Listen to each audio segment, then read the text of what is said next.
जय श्री माताजी. आंतरराष्ट्रीय योग दिवस 21 जून 2026 ह्या दिवसाच्या सर्वांना हार्दिक शुभेच्छा. येणाऱ्या योग दिवसानिमित्त ठिकठिकाणी आपण सहजयोग प्रचार प्रसाराचे कार्यक्रम घेणार आहोत आणि हे कार्यक्रम घेण्यासाठी आपण काही प्रेझेंटेशन बनवलेले आहे. चला तर मग आपण सर्वजण हे प्रेझेंटेशन बघूया आणि श्री माताजींचे आशीर्वाद सगळीकडे पसरूयात. जय श्री माताजी.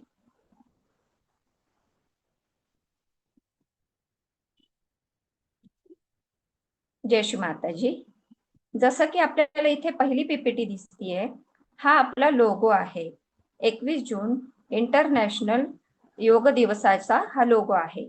योगा फॉर हेल्दी एजिंग म्हणजेच निरोगी शरीरासाठी करण्यात येणारा योग किंवा निरोगी आयुष्य करण्यासाठी करण्यात येणारा योग आणि adding life to years and years to life म्हणजेच आयुष्य हे केवळ जगणं नव्हे, वाढवणं नव्हे, तर आयुष्याला आनंदाने अर्थपूर्णरित्या जगणं, बनवणं आणि घडवणं. मग आपण आपलं आयुष्य कशा पद्धतीने घडवू शकतो किंवा आपण आपल्या शरीराला निरोगी कसं ठेवू शकतो आणि ह्याच्यासाठीच आपण पुढे पाहूया. Next PPT.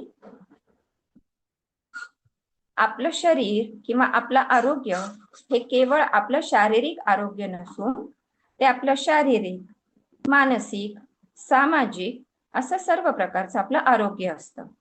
बऱ्याच लोकांना वाटतं की फक्त शरीर निरोगी असणं म्हणजेच आपण आरोग्य आहोत किंवा आपण निरोगी आहोत असं, पण खरं तर तसं नाही. फक्त शरीर निरोगी असलं आणि मन जर आपलं रोगट असलं तरी सुद्धा आपण रोगीच समजलं जातो आणि ह्याच्यामुळे आपल्याला आपलं शरीर, आपलं मन आणि अर्थात आपलं सामाजिक आरोग्य जपणे तेवढेच महत्वाचे आहे. मग ह्याच्यामध्ये आपण बघूया की आपलं शारीरिक आरोग्य आणि आपण आपले मानसिक आरोग्य कशा पद्धतीने निरोगी ठेवू शकतो. इथे आपण पाहू शकता की आपल्या शरीरामध्ये जर आपल्याला सर्वांगीण आपला विकास करायचा असेल तर 3 त्याचे आधारस्तंभ आहेत. सुदृढ मन, सुदृढ शरीर आणि सुदृढ आत्मा. सुदृढ मन म्हणजे काय, तर कुठलाही त्रास, कुठलाही आजार, कुठलाही रोग जेव्हा आपण म्हणतो की आपल्याला एखादा त्रास होतो, शारीरिकरित्या आपल्याला एखादा आजार होतो, तर खरं तर शारीरिकरित्या तो आजार होण्याच्या आधी मानसिकरित्या आपण कुठेतरी डिस्टर्ब झालेलो असतो. मानसिकरित्या आपल्याला कुठेतरी त्रास झालेला असतो आणि जेव्हा आपली कुठेतरी ह्या गोष्टींमुळे आपलं मन दुखावतं आणि आपल्याला ते शारीरिकरित्या आपल्याला आजारांच्या स्वरूपामध्ये आपल्याला दिसत असतं. मग अशा वेळेस जेव्हा आपलं शरीर सुदृढ असेल, आपलं मन सुदृढ असेल, आपले विचार चांगले असतील, तेव्हाच आपला आत्माही तेवढा सुदृढ किंवा निरोगी असेल. मग आत्मा सुदृढ असणं म्हणजे नक्की काय, तर आपल्या भावनांचं ओझं सतत आपण घेऊन चाललेलो असतो.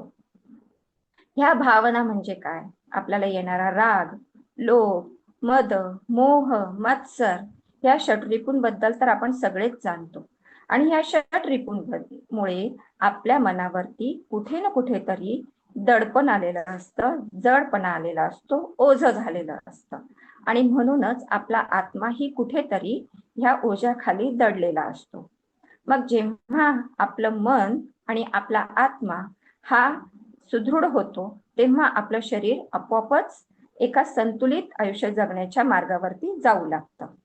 मग ते कसं करायचं, चला तर पाहूया. Next slide. आता जर आपण पाहिलं तर आपलं आयुष्य हे आपल्याला जेव्हा निरोगी जगायचं असतं ह्याच्यासाठी yoga for wellness, wisdom, empowerment and global harmony म्हणजे आपला योग हा आपल्या कल्याण, प्रज्ञा, सक्षमीकरण आणि जागतिक सौंदर्यासाठी असतो. थोडक्यात काय, तर योग म्हणजे काय, तर शारीरिक आणि मानसिक संतुलन. मग आता शारीरिक संतुलन मिळवण्यासाठी आजकाल आपण काय करतो बघा बरं. आज खूप साऱ्या लोकांना ह्या गोष्टी किंवा हे शब्द माहिती असतील. मुलं म्हणतात आम्ही जिम लावली, वर्कआउट केलं, एक्सरसाइज केला. काही जण आपल्या आहारामध्ये, आपल्या रोजच्या डाएट मध्ये बदल करतात. काही जण फिटनेसचा फंडा लावतात आणि आपली रोजची जी दिनचर्या असते ह्याच्यामध्ये वेगवेगळ्या गोष्टी इन्क्लूड करतात, जसं की धावणे, पळणे, झुंबा करणे, वेगवेगळे व्यायाम करणे. ह्या सगळ्या गोष्टींमुळे आपले शारीरिक संतुलन वाढीस लागते आणि आपण निरोगी आयुष्याकडे, निरोगी शरीराकडे वाटचाल करू लागतो. अगदी बरोबर. पण मग आता आपलं आंतरिक किंवा मनाचं संतुलन कसं मिळवायचं? ते आपल्या जिम लावल्याने, धावल्याने, एक्सरसाइज केल्याने, व्यायाम केल्याने होईल का? तर नाही. त्याला मदत मिळेल, पण आपलं आंतरिक संतुलन मिळवण्यासाठी काही गोष्टी करणं तेवढंच महत्वाचं आहे. जसं की योगा. आणि मग हा योगा म्हणजे काय? तर ज्यामुळे आपण ध्यान किंवा आपलं आंतरिक शांतता मिळते. ह्या ध्यानामुळे आपल्याला मेंटल पीस, ज्याला की आपण मनाची शांती म्हणतो, ही मिळत असते. ह्याच्याने होतं काय? तर खरं तर आपल्या भावनांमध्ये स्थिरता येते. मानसिकरित्या आपल्या मनामध्ये येणारे सर्व विचार, शंका, कुशंका, चिंता, काळजी या सर्व काही बाजूला ठेवून आपण मानसिकरित्या संतुलित होतो. आपल्याला आत्म्याची आंतरिक शांती मिळते, निरानंद मिळतो आणि समाजामध्ये वावरताना आपण एक सुसंवादी व्यक्ती, एक पॉझिटिव्ह व्यक्ती म्हणून आपण वागायला लागतो. मग ज्या पद्धतीने इथे सांगितल्याप्रमाणे शारीरिक आणि मानसिक या दोन्ही गोष्टींचं आपसिक संतुलन मिळाल्यानंतर व्यक्ती कशी बनते? तर व्यक्ती एक निरोगी व्यक्ती बनते, शारीरिक आणि मानसिक दृष्ट्या. आणि जी निरोगी व्यक्ती ही निरोगी समाजाची सुरुवात करते. ह्याच्यामुळेच समाज शांत आणि संतुलित होतो. आणि जर अशीच प्रत्येक व्यक्ती बनायला लागली तर नक्कीच आपला समाज पुढे जाऊन खूप वाढ करू शकतो, त्यात ग्रोथ होऊ शकते. चला तर मग आता आपण बघूया की हे शारीरिक संतुलन कसं मिळवायचं. तर नेक्स्ट स्लाइड मध्ये आता आपल्याला ज्या काही शारीरिक व्याधी असतात, कारण माणूस म्हटलं की शरीर, आणि शरीर म्हटलं की कुठे ना कुठे काहीतरी दुखणं, खुपणं, छोटं मोठं का असेना पण असतंच. मग अशा वेळेस आपल्याला शारीरिक संतुलन मिळण्यासाठी आपण काही व्यायाम करतो. जसं की आपल्या सगळ्यांना माहिती आहे, आपलं सूक्ष्म शरीर हे 3 नाड्या आणि 7 चक्रांनी बनलेलं असतं. संतुलित करण्यासाठी काही स्पेसिफिक व्यायाम किंवा एक्सरसाइजेस असतात. मग आपल्या प्रत्येक चक्राशी रिलेटेड असणारे व्यायाम आपण इथे आता पाहणार आहोत. ह्यात सगळ्यात पहिलं चक्र जे असतं आपलं, हे आहे आपलं मूलाधार चक्र. मूलाधार, मूळचा आधार. कुठल्याही चक्राचा व्यायाम करण्याच्या आधी आपण सगळ्यात पहिल्यांदा 3दा खोलवर श्वास घेणे, श्वास रोखणे आणि हळूहळू श्वास सोडणे, ज्याला की आपण श्वसनाचे व्यायाम म्हणतो किंवा ज्याला आपण प्राणायाम म्हणतो, हा आपण 3दा करून घेतो की जेणेकरून व्यक्ती संतुलनात येते. प्राणायामाची क्रिया 3 वेळा केल्यानंतर मूलाधाराचा पहिला व्यायाम आपण पाहूया. याच्यामध्ये दिलेल्या चित्रात दाखवल्याप्रमाणे व्यक्ती जमिनीवरती सहज आसनात बसते. त्यानंतर दोन्ही पाय आपण एकमेकांना पायाचे तळवे जोडून दोन्ही पाय शरीराच्या जवळ घ्यायचे आहेत. दोन्ही हातांनी त्या पायांना आपण पकडायचे आहे आणि आपले जे दोन्ही पाय बाजूला येतात ह्या पायांची हळूहळू मूवमेंट किंवा हालचाल आपल्याला करायची. अर्थात ही हालचाल आपल्याला जेवढी जमेल तेवढीच करायची आहे. आणि ही पायांची हालचाल एखाद्या बटरफ्लाय किंवा फुलपाखराप्रमाणे होते, म्हणून ह्या आसनाला आपण फुलपाखराचे आसन किंवा ह्या मुवमेंटला बटरफ्लाय मुवमेंट म्हटले जाते. हळूहळू आपण ही हालचाल जी आहे हिचा वेग आपल्या शारीरिक संतुलनाप्रमाणे वाढवू पण शकतो. हे झालं मूलाधाराचं आसन. आता दुसऱ्या चित्रात दाखवल्याप्रमाणे स्वादिष्ठान. स्वादिष्ठान चक्राचं जे काही आसन आहे ह्याच्यासाठी आपल्याला दिलेल्या चित्रामध्ये जशी पद्धती दाखवली आहे याप्रमाणे दोन्ही गुडघे जोडून ते आपले दोन्ही पाय पण जोडायचे आहेत आणि दोन्ही पाय आपल्याला पोटाशी घ्यायचे आहेत. त्याच्यानंतर दोन्ही पायांना पोटाशी आपण दोन्ही हातांना टाईट करायचंय आणि पायांना पोटाशी घट्ट पकडायचं आहे. आता थोड्या वेळाने काय करायचं की आपले दोन्ही पाय हलकेसे जमिनीपासून वरती घ्यायचे. पायांचे तळवे न टेकवता जमिनीपासून हलकेसे वरती घेतल्यानंतर आपल्या शरीराचा पूर्ण भार आपल्या पाठीच्या मणक्यापासून आपल्या कमरेच्या भागावरती आपण बसतो ह्या ठिकाणी येतो. आणि ह्या ठिकाणी पूर्ण भार घेतल्यानंतर आपल्याला डाव्या आणि उजव्या बाजूला हळूहळू डोलायचे, जेणेकरून आपल्या स्वादिष्ठान चक्राचा व्यायाम खूप छान पद्धतीने होतो आणि आपले स्वादिष्ठान चक्र याने ऍक्टिव्हेट होत असते. इथे एक गोष्ट नक्की लक्षात ठेवायची आहे की ज्या व्यक्तींना स्लिप डिस्कचा त्रास होतोय किंवा स्लिप डिस्कचा त्रास आहे अशा व्यक्तींनी कृपया हे आसन टाळावे. पुढचे आसन आपले तिसरे चक्र नाभी चक्र ह्याच्याशी संदर्भात आहे. नाभी चक्राचे हे जे काही आसन आहे हे करताना व्यक्तीला जमिनीवरती सहज आसनामध्ये बसवायचे. त्यानंतर हळूहळू आपले दोन्ही हात पाठीच्या मागे करून दोन्ही हातांच्या पंजांनी एकमेकांना घट्ट पकडायचे आणि आपली मान हळूहळू आपल्याला खाली जमिनीवरती टेकवायची आहे. प्रयत्न करायचा आहे की हे आसन करताना आपली चिन म्हणजेच आपली हनुवटी जमिनीला टेकली गेली पाहिजे आणि हे करते वेळी आपल्या हातांचे दोन्ही हात आपले हळूहळू दिलेल्या चित्राप्रमाणे वरती जात असतात. हे झालं आपलं नाभी चक्राचं आसन. Next slide.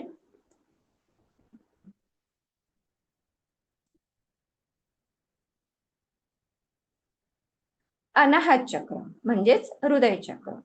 आता हृदय चक्राचं आसन घेताना सगळ्यात पहिल्यांदा व्यक्तीला साधकाला आपण सहज आसनामध्ये बसवायचं आहे.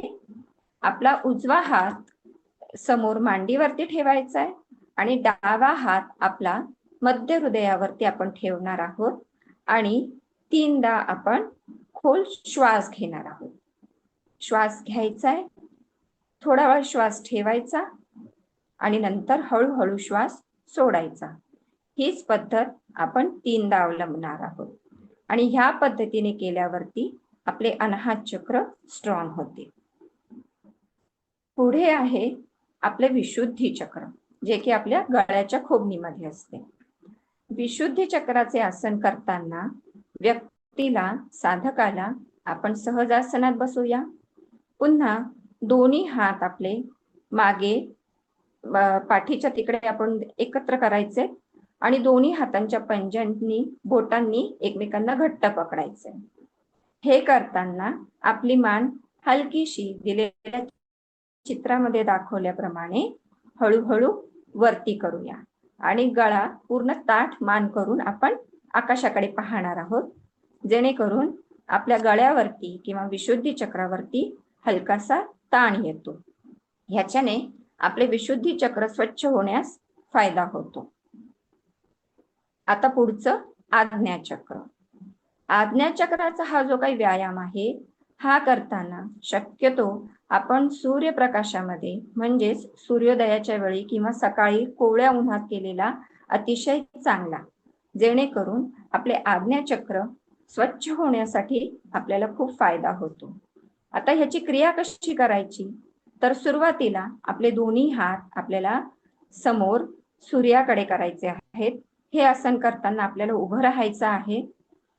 आता आसन करताना डावा हात आपण सूर्य देवतेकडे करत असतो आणि उजव्या हाताने आपला उजवा डोळा आपल्याला झाकायचा आहे, म्हणजेच फक्त डावा डोळा उघडा असणार आहे आणि ह्याच्याने डाव्या डोळ्याने आपण काही क्षण उघड्या डोळ्याने सूर्याकडे पाहणार आहोत. हे झाल्यानंतर उजवा हात पुन्हा आपण समोर करतो मांडीवरती ठेवल्याप्रमाणे आणि डाव्या हाताने आपण डावा डोळा झाकतो. पुन्हा आपण यावेळेस उजवा डोळा उघडा असल्याने कारणाने उजव्या डोळ्याने आपण सूर्याला काही क्षण पाहणार आहोत. अशा पद्धतीने आपण एकदा उजव्या डोळ्याने आणि एकदा डाव्या डोळ्याने सूर्याला उघड्या डोळ्यांनी पाहणार आहोत. ही क्रिया केल्यामुळे आपल्या डोळ्यांवरती सूर्याचे प्रकाश पडतात आणि आपले समोरचे आज्ञाचक्र स्वच्छ होण्यास फायदा होत असतो. आता दोन्ही हात आपण समोर मांडीवरती करून किंवा सूर्याकडे करून आपण उजव्या बाजूने आपल्या उजव्या हाताने अर्धवर्तुळाकार फिरणार आहोत, म्हणजेच 180 डिग्री मध्ये फिरणार आहोत. म्हणजे आपली पाठ सूर्याकडे येईल, जेणेकरून सूर्याचे किरण डायरेक्टली आपल्या बॅक आज्ञाचक्रावरती म्हणजेच मागील आज्ञाचक्रावरती आपल्याला घ्यायचे आहे. आणि हे केल्याने आपले मागील आज्ञाचक्र सुद्धा सूर्यकिरणांनी स्वच्छ होण्यास आपल्याला खूप फायदा होतो. काही क्षण या स्थितीत थांबल्यानंतर पुन्हा आपण उजव्या साईडने वळून 180 डिग्रीने पुन्हा वळल्यानंतर सूर्यदेवतेकडे पुन्हा चेहरा करून सूर्यदेवतेला नमस्कार करतो. अशा पद्धतीने आपल्या 7ही चक्रांवरती जे काही आपले वेगवेगळे व्यायाम आहेत, हे आपण ह्या 6 चक्रांवरचे व्यायाम आपण केलेले आहेत. सदर व्यायामांचा व्हिडिओ आपल्याकडे अवेलेबल आहे. दिलेल्या चित्रांमध्ये जी खाली लाल रंगामध्ये जी काही लिंक आहे, इथे त्या व्हिडिओची लिंक आहे. ज्यांना हा व्हिडिओ प्रॉपरली पाहायचा असेल किंवा ज्यांना इथे नाही समजलं, त्यांनी पुन्हा एकदा ह्या लिंक वरती जाऊन तो व्हिडिओ व्यवस्थितरित्या पाहून घ्या, म्हणजे आपल्याला पुढे आणखी सांगण्यामध्ये सोपे होईल. Next slide. ह्या झाल्या आपल्या शारीरिक काही क्रिया किंवा शारीरिक व्यायाम, जे केल्याने आपले शरीर आपण संतुलित ठेवतो किंवा आपण आपले शरीर संतुलनात आणतो किंवा आपण स्वतःला बॅलन्स मध्ये आणतो. मग आपलं शरीर तर आता निरोगी झालं किंवा संतुलित झालं, शरीराचा व्यायाम झाला, पण मग मनाचं काय? आपलं मन जर थकलं असेल तर आपल्या मनाला आपण कसं काय संतुलनात आणणार? आणि ह्याच्यासाठीच सगळ्यात पहिल्यांदा आपण पाहूया की खरंच मन थकतं का? तर हो, मन सुद्धा थकतं. आणि ते का थकतं? तर जसं शरीराला विश्रांतीची गरज असते, तशीच आपल्या मनाचे सुद्धा कार्य लगातार सुरू असतं. जेव्हा आपण पुरेशी विश्रांती घेत नाही, खूप जास्ती प्रमाणात आपण काम करतो, तेव्हा आपण म्हणतो की मी आता खूप थकलो. तर हा जो थकवा असतो, हा शारीरिक आणि मानसिक पण असतो. तसंच आजकाल आपल्याला माहिती आहे की आपल्या प्रत्येकाकडे आजकाल स्मार्टफोन आहे, मोबाईल आहे, डिजिटल वर्ल्ड इतकं वाढलंय. त्याच्यामुळे काय होतं की गरजेपेक्षा जास्त जर मोबाईलचा, सोशल मीडियाचा, कम्प्युटरचा वापर केला गेला तर नक्कीच आपल्याला स्क्रीन टाइम वाढल्यामुळे थकवा येत असतो. तिसरं, वेळी अवेळी जेवणं, वेळी अवेळी झोपणं, चुकीचा आहार घेणं, ज्याला आपण जंक फूड म्हणतो, आणि ह्या सगळ्या पद्धतींमुळे सुद्धा आपल्याला मानसिक थकवा जाणवत असतो. तसेच आपण जे काही काम करतो, आपण जे काही जिथे काम करतो, आपण जिथे राहतो, आपल्या चिंता, काळजी, टेन्शन ह्याच्यामुळे होणारी आपली जी काही फरफट असते, ह्या तणावामुळे सुद्धा किंवा चिंतेमुळे सुद्धा आपल्याला हा मानसिक थकवा जाणवत असतो. बऱ्याच वेळेला असं होतं की माझं शरीर आणि मन दोन्ही थकलेले असतात. मग अशा वेळेस मला आरामाची किंवा विश्रांतीची गरज आहे असं आपण म्हणतो, आणि अगदी साधं सरळ काय करतो आपण की मी आता आराम करणार आहे म्हणून आपण मोबाईल घेऊन पडतो. पण खरं तर ह्याने आपलं शरीराचा आराम होतो, पण मनाचा होत नाही. मग ही मानसिक विश्रांती आपण कशी घेणार आहोत, तर ते आपण पुढे पाहूया. Next slide. आता आलं आपलं मानसिक आरोग्य. मानसिक आरोग्य आपलं डिस्टर्ब होण्याच्या मागचं कारण काय? तर सगळ्यात महत्वाचं म्हणजे थकवा, तणाव, आणि आम्ही ज्याला म्हणतो आजकाल स्ट्रेस, हो की नाही? अगदी सोपा साधा शब्द, मला खूप टेन्शन येतंय, मला खूप स्ट्रेस येतोय. काय येतो बरं आपल्याला हे टेन्शन, किंवा काय येतो बरं हा आपल्याला थकवा? आणि हा थकवा येतो तो कुठून येतो? बाहेरून नाही येत. आपल्याला टेन्शन स्ट्रेस किंवा थकवा जो येतो हा मानसिक असतो आणि ह्याच्यामुळे कुठेतरी आपण अशी चिडचिडे होऊन जातो. पहा इथे आपल्याला पीपीटी मध्ये पण दिसतंय की जेव्हा आपल्याला स्ट्रेस येतो तेव्हा काय होतं, आपल्याला थकल्यासारखं वाटतं, आपण कॉन्सन्ट्रेट करू शकत नाही, कुठल्याही गोष्टीवरती आपण एकाग्रता आपल्याला जाणवत नाही.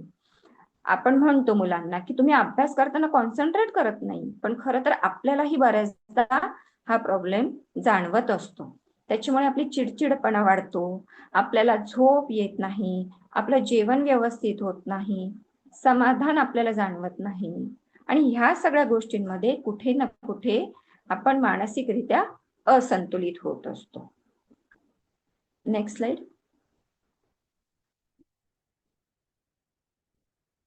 आणि ही सगळी जाणीव, हा सगळी तणाव म्हणजे काय, तर म्हणजे स्ट्रेस. आणि ह्या स्ट्रेसला आज आपल्याला काय करायचंय, ह्या स्ट्रेसला आपल्याला दूर करायचंय. खरंच तयार आहोत ना आपण सगळे ह्या स्ट्रेसला दूर करण्यासाठी? चला तर मग कसा स्ट्रेस दूर करायचा आता बघूया. पण त्याच्या आधी एक गोष्ट, हा स्ट्रेस, तणाव किंवा टेन्शन येतं तरी कुठून? बाहेरून नाहीये. स्ट्रेस हा कुठे ना कुठे आपल्या आतूनच येत असतो. जेव्हा आपल्याला वाटतं की मला एखाद्या गोष्टीचा स्ट्रेस येतोय, तणाव येतोय, तर तो कसा येतोय ह्याकडे आपण थोडं लक्ष दिलं पाहिजे. खरं तर जेव्हा आपण म्हणतो ना मला स्ट्रेस आला, तेव्हा काय होत असतं माहितीये, एखादी गोष्ट जेव्हा आपल्याला दिलेल्या वेळेत पूर्ण करायची असते, मग तो अभ्यास असू दे, गृहिणींना करायचा स्वयंपाक असू दे, घराची आवरासावर असू दे, किंवा जेंट्स लोकांना, पुरुषांना कामामध्ये द्यायचं त्यांचं आउटपुट असू दे, जेव्हा ती गोष्ट दिलेल्या वेळेमध्ये आपल्याला कंप्लीट करायची आहे, पण ती करताना आपली ताणाताण होतीये, ती आपण करू शकत नाहीये, आणि अशा वेळी जी आपली मानसिक स्थिती होते त्याला म्हणतात स्ट्रेस. म्हणजे स्ट्रेस हा कुठून बाहेरून नाही तर आपल्या आतूनच येत असतो. मग तो जर आपल्याच आतून येतोय तर त्याला दूर कसं करणार? अर्थातच आपल्या आतूनच. पण खरं तर ह्या प्रत्येकाचं त्या स्ट्रेसकडे किंवा त्या परिस्थितीकडे पाहण्याचा दृष्टिकोन कसा आहे ह्याच्यावरती त्या स्ट्रेसची इंटेन्सिटी अवलंबून आहे. म्हणजे जर त्या सिच्युएशनला एखाद्याने खूप इझिली हँडल केलं की ठीक आहे, ही गोष्ट मला करायची आहे आणि मी ती नक्कीच करेन, इतक्या पॉझिटिव्हली जर आपण त्याच्याकडे पाहिलं तर नक्कीच तो स्ट्रेस आपल्याला जाणवणार नाही. तेच जर एखाद्याने त्याला खूप घाबरला आणि त्याला खूप टेन्शन घेतलं तर त्या व्यक्तीला स्ट्रेस जाणवतो, हा मानसिक ताण जाणवतो. मग तो कसा कमी करायचा आपण पुढच्या स्लाइड मध्ये बघूया. आता दिलेल्या स्लाइड मध्ये आपल्याला दिसतंय पातंजलीच्या 8 पायऱ्या. हे काय आहेत? तर ह्या पातंजलीच्या 8 पायऱ्या म्हणजे आपल्याला दिसतंय इथे, तर महर्षी पतंजली यांनी योग सूत्रामध्ये दिलेल्या योगासनाच्या किंवा अष्टांग योगाच्या 8 पायऱ्या आहेत. ह्या 8 पायऱ्या म्हणजे काय, तर यम, नियम, आसन, प्राणायाम, प्रत्याहार, धारणा, ध्यान आणि समाधी. आणि ह्यांच्याबद्दल आज आपण थोडक्यामध्ये जाणून घेणार आहोत की ह्या 8 पायऱ्या म्हणजे नक्की काय. कारण सहजयोगी म्हणून आपल्याला ध्यान, धारणा, समाधी ह्यांच्याबद्दल माहिती आहे, पण ह्या बाकीच्या गोष्टी काय आहेत ह्याही आपण थोडक्यामध्ये जाणून घेऊया. तर यम म्हणजे काय, तर यम म्हणजे आपण जगाशी किंवा इतरांशी कसे वागायचे याचे काही नियम असतात. जसं की सत्य, अहिंसा, चोरी न करणं, खोटे न बोलणे, ब्रह्मचर्य आणि कुठल्याही गोष्टीचा पैशाचा संग्रह न करणे म्हणजे यम. म्हणजे व्यक्तीने इतरांशी किंवा जगाशी कसं वागावं. दुसरा पॉइंट आहे नियम. नियम म्हणजे काय, एखाद्या व्यक्तीने स्वतःच्या आरोग्यासाठी किंवा शुद्धीकरणासाठी स्वतःला घालून दिलेले नियम. म्हणजेच स्वच्छता, स्वतःची शारीरिक स्वच्छता कशी ठेवायची, स्वतःला संतुलित समाधानी कसं ठेवायचं, तप कसे करायचे, अभ्यास कसा करायचा आणि ईश्वराची सेवा किंवा ईश्वराची प्रार्थना कशी करायची, ह्याचे त्या व्यक्तीने स्वतःला घालून दिलेले नियम हे येतात आपल्या नियम मध्ये. तिसरं आसन. आसन म्हणजे काय, तर जसं आता आपण पाहिलं काही शारीरिक व्यायाम, तर हे शारीरिक व्यायाम म्हणजेच आसन. आणि हे वेगवेगळे आसन केल्यानंतर, शारीरिक क्रिया केल्यानंतर शरीराला मिळणारं संतुलन. चौथा प्राणायाम. प्राणायाम म्हणजे काय, तर श्वासाचं घेणं, श्वास रोखणं आणि श्वास हळूहळू सोडणं, ज्याला की अनुलोम विलोमही म्हटलं जातं. हा प्राणायाम श्वासोच्छवासाद्वारे केलेली ही जी क्रिया असते, ह्याच्यामध्येही बऱ्याच प्रमाणामध्ये व्यक्तीला संतुलन मिळत असते आणि हा प्राणायाम सुद्धा आपण करून घेत असतो. त्याच्यानंतर येते प्रत्याहार. आता प्रत्याहार म्हणजे काय, तर आपल्या ज्ञानेंद्रियांना बाह्य विषयांपासून, वेगवेगळ्या गोष्टींपासून, मोहापासून दूर ठेवणे, वेगवेगळ्या आकर्षणांपासून दूर ठेवणे म्हणजेच प्रत्याहार असतो. त्याच्यानंतर आहे धारणा. धारणा म्हणजे काय, तर मनाला कोणत्याही एकाच विषयावर किंवा बिंदूवर केंद्रित करणे, कॉन्सन्ट्रेट करणे किंवा एकाग्रता मिळवणे म्हणजे धारणा. नंतर येते ध्यान. ध्यान म्हणजे आपण सगळेच जाणतो. ध्यान म्हणजे काय, तर मनाची एकाग्रता कुठल्याही प्रकारे बाधित न होता, अखंडित राहता, मनामध्ये कुठल्याही प्रकारचे विचार न येता संतुलित राहणे, एका स्थितीत राहणे, विचार न करता निर्विचारितेत राहणे म्हणजे ध्यान. आणि सगळ्यात शेवटची पायरी म्हणजे समाधी. ही योगाची सर्वोच्च स्थिती मानली जाते. ह्याच्यामध्ये व्यक्ती आणि त्याचे ध्येय ह्यांचे एकरूपता दिसते आणि ही योगाची सर्वात शेवटची किंवा सर्वोच्च स्थिती आहे. नेक्स्ट.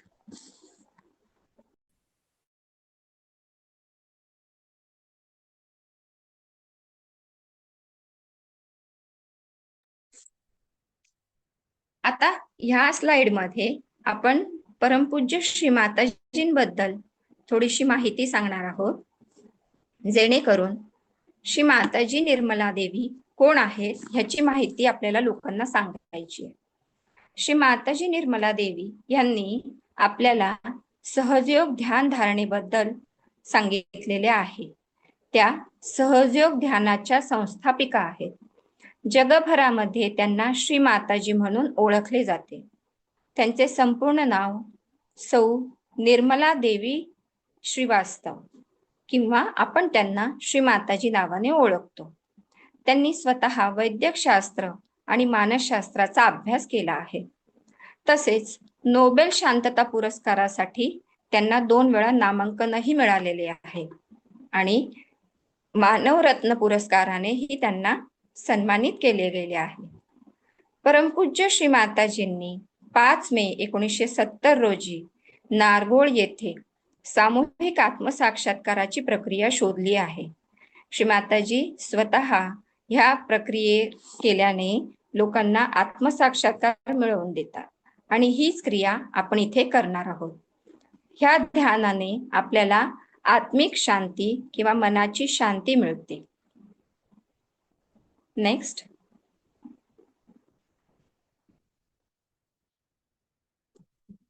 श्री माताजी यांनी आपल्या जी काही ध्यानाची पद्धती सांगितली आहे, ह्याच्यामध्ये इथे स्लाइड मध्ये दाखवल्याप्रमाणे हे आपले सूक्ष्म शरीर आहे. Next slide.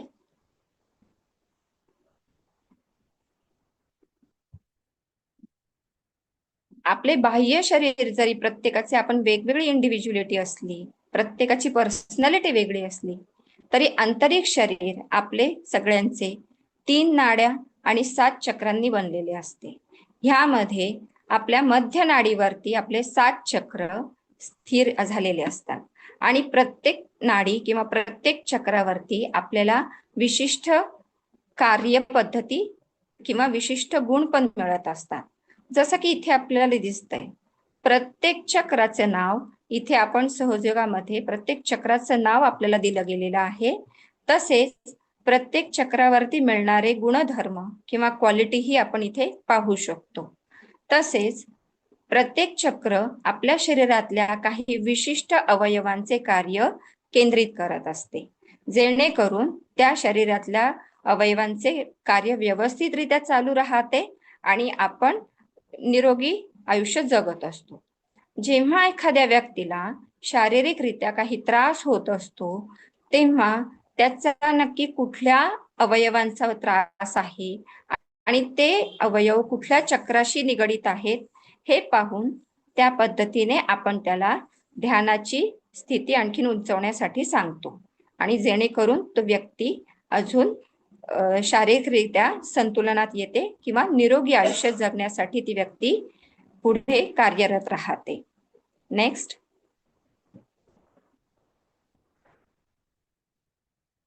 आता हे ध्यान केल्याने काय फायदा होतो? तर सगळ्यात महत्वाचं म्हणजे आपल्याला शारीरिक, मानसिक आणि भावनिक आपलं आरोग्य सुधारतं, आपल्याला संतुलन येतं. आपल्या रोजच्या जीवनामध्ये एक संतुलित व्यक्ती म्हणून आपण आपलं आयुष्य जगत असतो.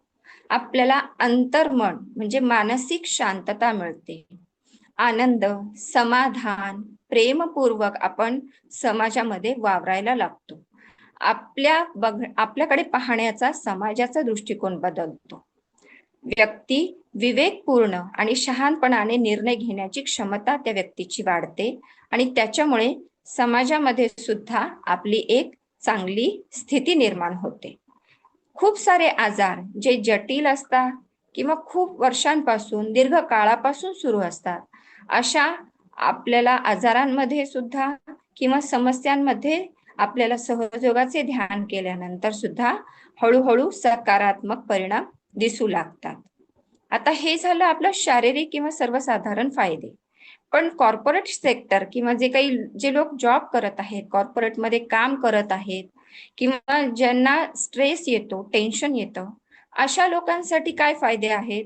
तर सगळ्यात महत्वाचं वर्क आणि लाईफ म्हणजेच काम आणि त्यांचं जीवन ह्याच्यातला समतोल, बॅलन्स त्यांचा सुधारतो.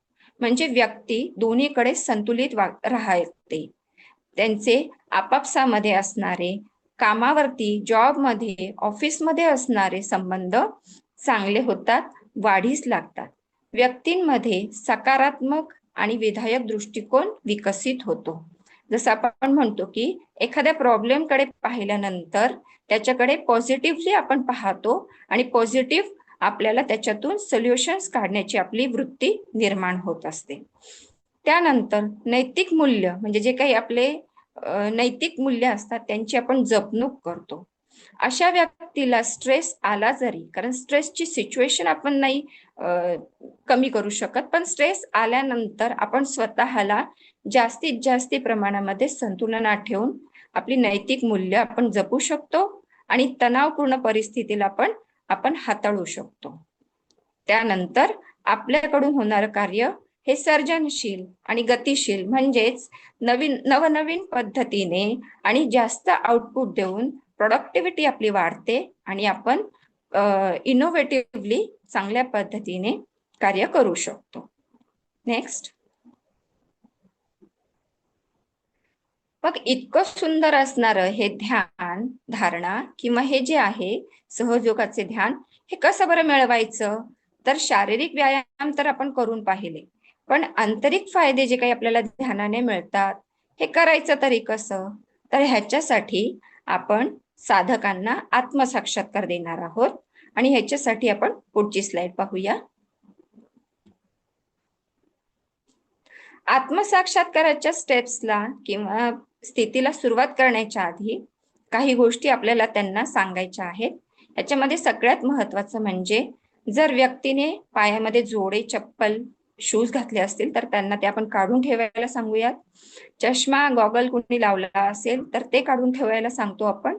आणि ह्या स्टेप्स आधी आपण त्यांना करून दाखवतो की जेणेकरून नंतर डोळे बंद करून ह्यांना साधकांना ह्या स्टेप्स करता येतील. तर सगळ्यात महत्वाची आणि पहिली जी आपली स्टेप असते ह्याच्यामध्ये आपण श्री माताजींकडे आपला डावा हात करायला लावतो आणि उजवा हात आपण हृदयावरती ठेवायला लावत असतो साधकांना.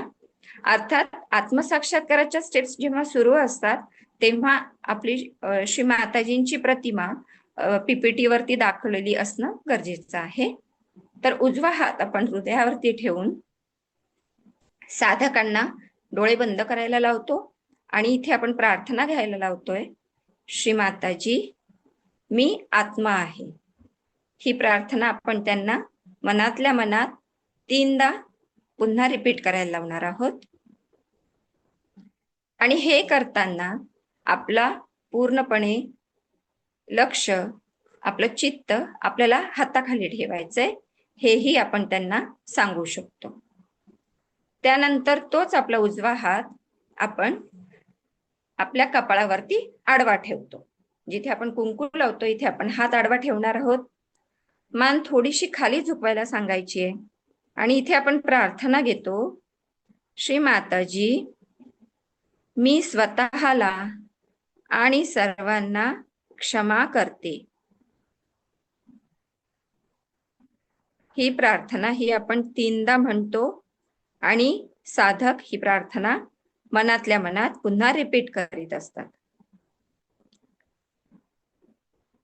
त्यानंतर आपण आपला हात, उजवा हात आपल्या डोक्यावरती म्हणजेच आपल्या टाळू भागावरती थोडासा स्ट्रेच करून आपल्या टाळू भागावरती ठेवायचा आहे आणि इथे आपल्याला हलकासा दाब देऊन आपल्या डोक्याची जी स्किन आहे ही गोल गोल फिरवायची आहे. आणि इथे आपण प्रार्थना करूया, श्री माताजी कृपा करून मला आत्मसाक्षात्कार द्या. ही प्रार्थना आपण 3दा घेतो. आपल्या मागे सर्व साधक ही प्रार्थना मनातल्या मनात पुन्हा रिपीट करतात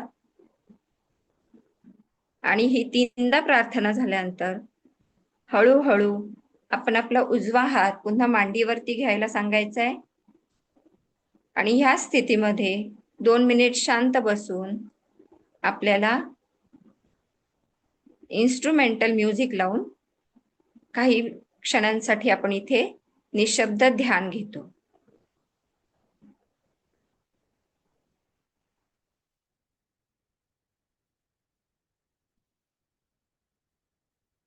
आता ध्यान झाल्यानंतर जेही नवीन साधक आलेले असतात त्यांच्याकडून आपण फीडबॅक घेऊ शकतो, ज्याच्यामध्ये त्यांना त्यांच्या हातांवरती, त्यांच्या हातांच्या टोकांवरती किंवा त्यांच्या सहस्त्रारावरती काय जाणीव झालेली आहे ह्याची माहिती, जाणीव आपण त्यांच्याकडनं घेतो.